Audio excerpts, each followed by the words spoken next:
नमस्कार, मैं शिवम। आप देख रहे हैं ऑनलाइन न्यूज़ इंडिया। किसान आंदोलन के 100 दिन पूरे हो चुके हैं और हमारे साथ दर्शनपाल सिंह जी हैं। इनसे बात करेंगे कि आगे की किसानों की रणनीति क्या होगी और इसके साथ साथ आज केएमपी पे जो ईस्टर्न पेरिफेरल हाईवे है, यहाँ पे किसानों के द्वारा काले झंडे लगाकर सरकार का विरोध किया जा रहा है और सरकार से गुहार लगाई जा रही है कि तीनों कानूनों को वापस लिया जाए। दर्शनपाल सर, ये बताइए, 100 दिन किसानों के आंदोलन के पूरे हो गए, सरकार अभी भी खामोश है, चुनाव करने में बिजी है, रैलियां हो रही हैं, आपकी बात को लेकर उतनी सीरियस अभी हुई नहीं है सरकार, क्या कहेंगे? देखिए, मैं आपकी बात को आगे बढ़ाता हूं कि 100 दिन हो गए हैं आज, और 100 दिन में हमारा आंदोलन चल रहा है। मतलब मैं ये कहना चाहता हूं कि हमारा जो आंदोलन चल रहा है, ये आंदोलन एक दरिया की तरह लगातार बह रहा है और धड़क रहा है, पैल्पेबल है।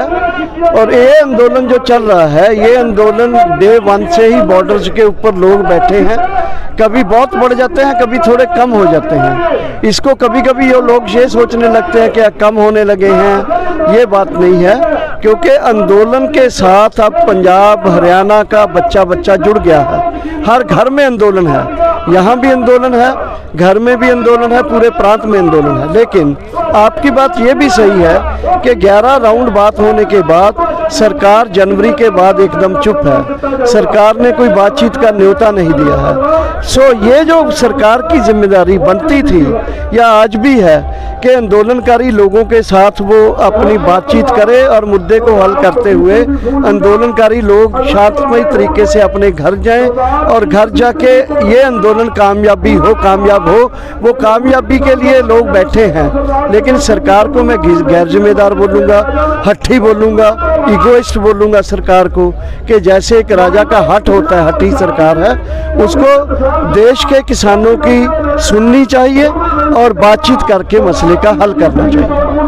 तो कहीं ना कहीं ये बात तो नहीं है कि चुनाव आ रहे हैं, 2 मई को चुनाव के नतीजे आ जाएंगे, 5 राज्यों के चुनाव के, तो 2 मई तक खामोश रहें, 2 मई तक जैसा है उसे निपटा लिया जाए, 2 मई के बाद इसका फैसला लिया जाएगा, ये बात तो नहीं कहीं? ये देखिए, आपका ये आर्गूमेंट है, इस आर्गूमेंट में भी दम हो सकता है कि सरकार इलेक्शन को देखे, इलेक्शन के साथ रहे। लेकिन एक बात आप देखिए कि बंगाल है या पूरे प्रांत है, बाकी सब प्रांतों में किसान आंदोलन की एक आवाज़ थी, है और जाएगी। और एक बात, दूसरी बात ये है कि ये आंदोलन जैसे जैसे यहाँ बैठे थे लोग, ये चल भी रहा है, ये आंदोलन बाकी प्रांतों में भी काफ़ी मजबूत होता जा रहा है। तो मैं चेतावनी सरकार को ये देना चाहता हूँ कि आप बेशक इलेक्शन का बहाना बना के ये किसानों के इस आंदोलन के साथ बातचीत मत करो या सोचो कि इलेक्शन के नतीजे देखकर करेंगे। लेकिन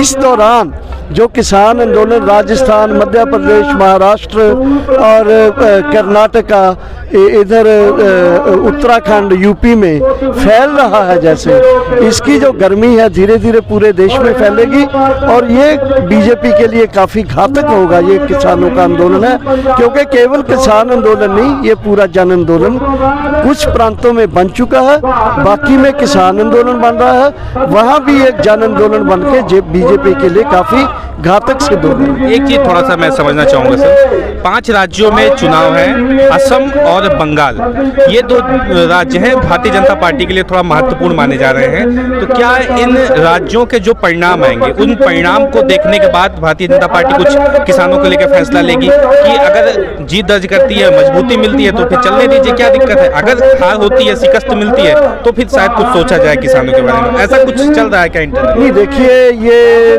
जनता में उसकी जो लोकप्रियता है, ये तो कोई एक इलेक्शन से तय नहीं होगी, बल्कि ठीक है उस समय तक हो सकता है ये। किसान आंदोलन के बाद ये जो 5 प्रमुख चुनाव होने जा रहे हैं, किसान आंदोलन के बाद यही जो राज्यों के चुनाव है, सबसे प्रमुख यही 5 चुनाव। हाँ, ठीक है, लेकिन मुझे ये लगता है कि आंदोलन में किसान भी इतने भोले भाले नहीं हैं। इनकी भी कोशिश है कि किसानों का गुस्सा जो है वो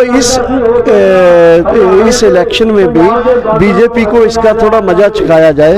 और ये लोग जो है कोशिश हमारे जा रहे हैं बंगाल में भी, और बंगाल में भी सभाएं कर रहे हैं, और सभाएं करते बीजेपी को एक तरह का सबक सिखाने के लिए, उसको दोषी ठहराकर उसको मजा चखाने के लिए, उसको सजा देने के लिए किसानों को और लोगों को बोला जा रहा है। और मेरा ये मानना है कि इससे हो सकता कहूँगा मैं, 100% नहीं कहूँगा, कि बीजेपी को बैकफुट पे जाने के लिए मजबूर होना पड़े और बंगाल की जनता इनको सचमुच में सबक सिखाए।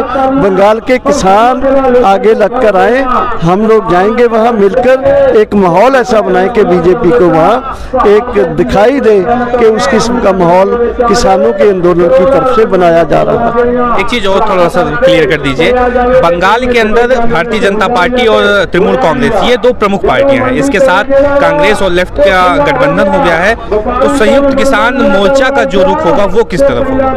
नहीं, हमारा देखिए, हमारा संयुक्त किसान मोर्चा का इस तरह का कोई रुख नहीं है। हमारा संयुक्त किसान मोर्चे का एक ही रुख है कि इस वोट में चोट लगानी है बीजेपी के ऊपर। आगे आपको वोट देना है, नहीं देना है, बाइकआउट करना है, देना है, किसको देना है, ये वोटर की जिम्मेदारी है।